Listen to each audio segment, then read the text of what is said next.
Like the title said, OBERON'S armor scaling is pretty insane right now. In the past, you combine Renewal with Hallowed Ground, and that's it. But right now, Oberon can further boost his armor values thanks to the new mechanic of Reckoning that grants armor per enemy you affect by the ability. More specifically, all enemies that got lifted by Reckoning will give armor to Oberon. Think of it as casting Frost Icy Avalanche Augment, wherein you get overguard per enemy affected by the skill. Only this time, it's your armor values that scale. You can further push the values of this armor with other sources, such as equipping Arcane Guardian or even modding for higher power strength, since the armor values you gain per enemy can be scaled with how much power strength you have in your build. But based on experience, the biggest contributor for this armor scaling is the Mecha set. More specifically, the Mecha Pulse mod provides an armor percentage buff, and within these few seconds, you will get insane armor values. In fact, I think the armor scaling with the Mecha set has no limit with Reckoning. Basically, the more enemies you lift up with Reckoning, then the more armor values you get if the Mecha Pulse armor buff is active. So, what you would need is your trusty doggo, a high range for Reckoning, and if you can also use Magus Anomaly to pull enemies closer to your location, so you can get more armor values. But here's the tricky part about this tech. You just can't simply rely on the AI marking enemies constantly.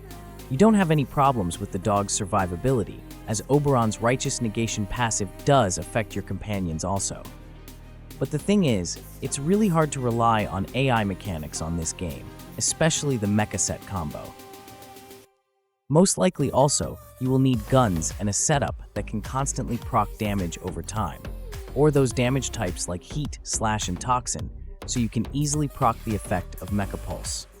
And mind you, Mecha Pulse effect lasts only for 20 seconds, and within this time frame, you will get the huge armor scaling from Reckoning.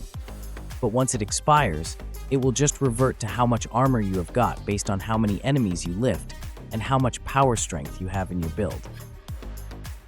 Simply put it this way, armor scaling isn't really that reliable as a primary source of mitigation for Oberon right now. Instead of making it as your primary source of survivability, I strongly recommend that you use it as a part of your survivability setup. Since we have now the option to gain a lot of armor with this knowledge, we can skip other survivability mods in our build, like Adaptation, and bring in more rewarding mods. In my case, I strongly suggest going with High Range with Oberon right now, as it's not just fun, but it's super effective in keeping the Warframe alive in Steel Path and beyond levels. I have spent more time with Oberon after my initial video about how good the rework for this Warframe is, and so far, I can say that High Range Reckoning is really overpowered for this Warframe. For my build, I decided to go with Stretch, Overextended, and then the Hallowed Reckoning Augment that grants 40% more range to the skill. Right now, my Reckoning sits with a 41 meters range, which is nuts.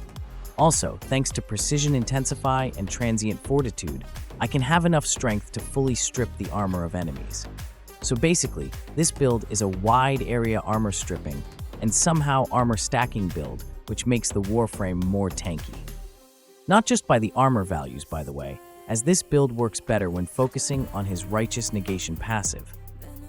Since Reckoning can affect a wide area, health orb drops are more often, and it then converted into energy thanks to Equilibrium.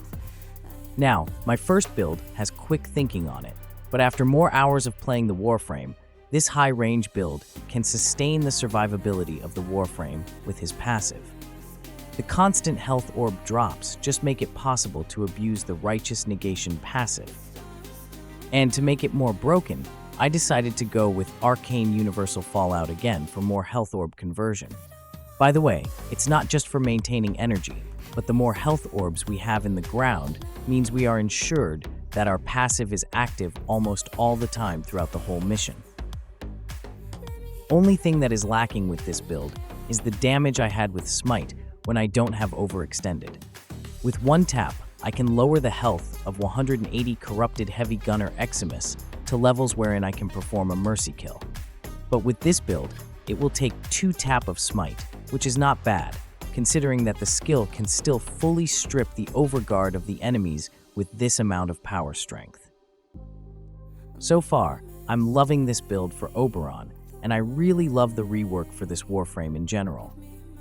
There are other things that I wanted to try for this Warframe today, but I'm short with time and needed to rest since I have work tomorrow. But the next time I get into Warframe, I will be trying the synergy of Marked for Death and the reworked Smite ability. And guess what? Smite is a Helminth skill, which I can't wait to try with other Warframes. Thanks for watching, and please consider liking and subscribing to our channel if you find this video informative. Thanks again, and I hope to see you in my next guide.